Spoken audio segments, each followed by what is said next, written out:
Vamos lá ver agora os princípios de atração e repulsão, isolantes e condutores, né? Que fecha nosso assunto, né? De carga elétrica, entre aspas. Se a gente vê que aproximando dois corpos eletrizados de mesma carga elétrica, entre eles aparece uma força chamada de repulsão. Então, aqui tem aquela história, os opostos se atraem. Na física, os opostos se atraem e os iguais se repelem, tá? Aproximando-se dois corpos eletrizados de mesma carga elétrica, entre eles aparece uma força de repulsão. E entre corpos eletrizados de cargas diferentes, ocorre uma atração. Aqui eu tenho um corpo eletrizado positivamente. Eu boto perto de outro positivamente, eles vão fazer o quê? Se repelir, vai ocorrer uma repulsão. Cargas iguais, ocorre repulsão. Cargas diferentes, ocorre atração, tá? Então, sinais iguais, mais e mais, repulsão, menos e menos, repulsão. Agora, sinais diferentes, mais e menos, ocorre atração. Quando o átomo, a gente falou que um átomo é neutro quando a parte positiva é igual à parte negativa. Você se lembra daquele exemplo, né? 10 prótons e 10 elétrons, ele está eletricamente neutro. Aqui ele diz, quando o átomo deixa de ser neutro, ele torna-se um íon. Ou ele pode ser positivo, carregado positivo, ou ele pode ser carregado negativamente, né? Vocês se lembram. Deixa eu botar bem aqui por perto, se eu encontro ele aqui. Nossa, depois eu mostro aqui. Né? Vamos lá. Quando ele perde ou ganha elétrons, ele se torna o quê, Quando estava 10 e 10, era neutro. Quando está 10, perde 2 elétrons, ele fica o quê? Positivamente. E quando ele fica o quê? Recebe ou ganha elétrons, né? Ele fica o quê? Negativamente. Então, bora lá. Quando o átomo deixa de ser neutro, ele torna-se um íon positivo ou negativo. A mudança apenas no número de elétrons do átomo, né? Que a gente viu. Se um átomo perde mais elétrons, ele se torna um íon positivo. Ele é chamado de cátion. Por exemplo, aqui, Quando ele está carregado positivamente, quando ele perde elétrons, ele é chamado de, como ele está dizendo aqui, é de cátion, tá? Perdeu elétrons, chama-se de íon. Quando ele um átomo ganha ou perde elétrons, ele não é mais átomo, ele passa a ser íon. E quando ele perde elétrons, não é isso? Ele fica um íon cátion. Ele diz aqui, muito bem. Ele se torna positivo, um íon positivo chamado cátion, porque assim o número de prótons passa a ser maior que o número de elétrons. Se um átomo ganha mais elétrons, ele se torna um íon negativo. E ele chama de ânion. Quando ele ganha elétrons, tá? Ele não é mais átomo, ele passa a ser íon, o quê? Ânion. Porque ele ganhou elétrons, tá? Íon negativo chamado de ânion. Porque dessa forma, o número de elétrons passa a superar o número de prótons. Aí isso aqui a gente já entendeu. Questão de atração e repulsão, cargas diferentes se atraem. Cargas de mesmo sinal, elas se repelem, tá? E a gente já relembrou de novo a história de átomo neutro, positivamente, negativamente, quando eles ficam carregados, quando eles perdem ou ganham elétrons, eles não são mais átomos. Quando eles perdem, eles são chamados de cátion. E quando eles ganham, eles são chamados de ânion. Aí agora, o que são substâncias condutores e o que são substâncias isolantes, né? Condutor já está dizendo, ele conduz a eletricidade, ele tem a capacidade de conduzir a eletricidade. E isolante, ele tem a capacidade de isolar.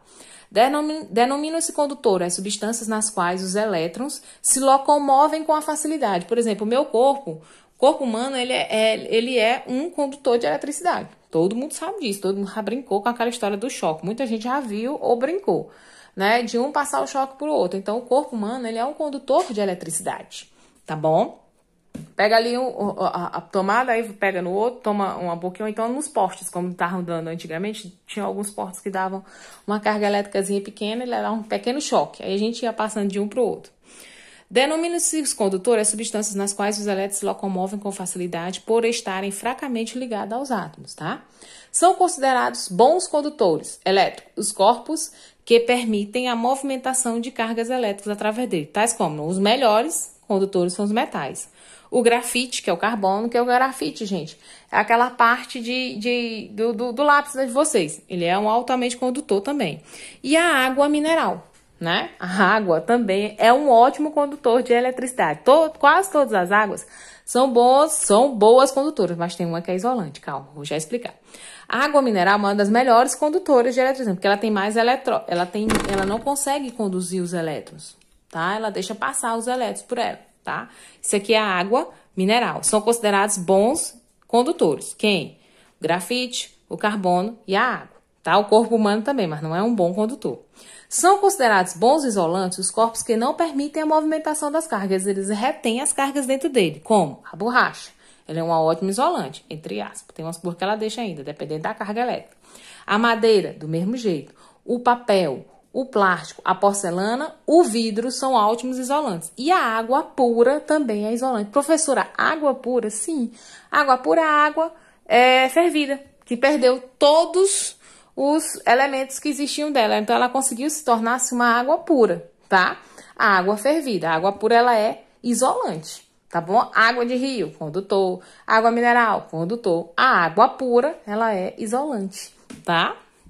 Aí, em exemplos de bons condutores, nós temos, vou voltar de novo, grafite, os metais e a água mineral. Isolantes, nós temos a borracha, a madeira, o papel, o plástico, a porcelana, o vidro e a água pura. Agora, há um grupo de materiais que a gente chama de semicondutores. Eles classificam-se, eles estão divididos entre os condutores e os isolantes. Eles não, tem hora que eles são isolantes, tem hora que eles são condutores. São chamados semicondutores, tá? Desses, os principais são o germânio e o silício. Isso aqui são elementos da tabela periódica. Tem o germânio e tem o silício. Uma das grandes vantagens do semicondutor é seu pequeno tamanho, o que permite a fabricação de transistores, né? LEDs e chips que contêm milhares de circuitos em um espaço reduzidíssimo. Esses dispositivos viabilizam a construção de microcomputadores, cartão de memória e chip de telefonia. Foi com esses semicondutores de eletricidade, eles são semicondutores. Eles podem ser, uma hora eles podem conduzir a eletricidade, uma hora eles podem isolar a eletricidade. Foi com eles que foi construído isso aqui. A gente pôde construir cartão de memória e chip de telefone. É por isso que a gente pede muito que quem estiver utilizando telefone, o telefone está carregando, a gente não atende por conta do chip e dos cartões que tem, que eles são semicondutores de eletricidade. Então, eles podem conduzir e podem isolar. Tá ok? Então, muito cuidado. Então, nós temos os condutores, os isolantes e os semicondutores. E foi com o silício e o germânio que a gente conseguiu fazer os dispositivos de armazenamento bem menor, né? Como o cartão de memória e pendrive. Começou pelo pendrive, depois foi diminuindo até o cartão de memória, que é bem menos, e agora o chip de telefonia, tá certo? Depois nós vamos ver o processo de eletrização.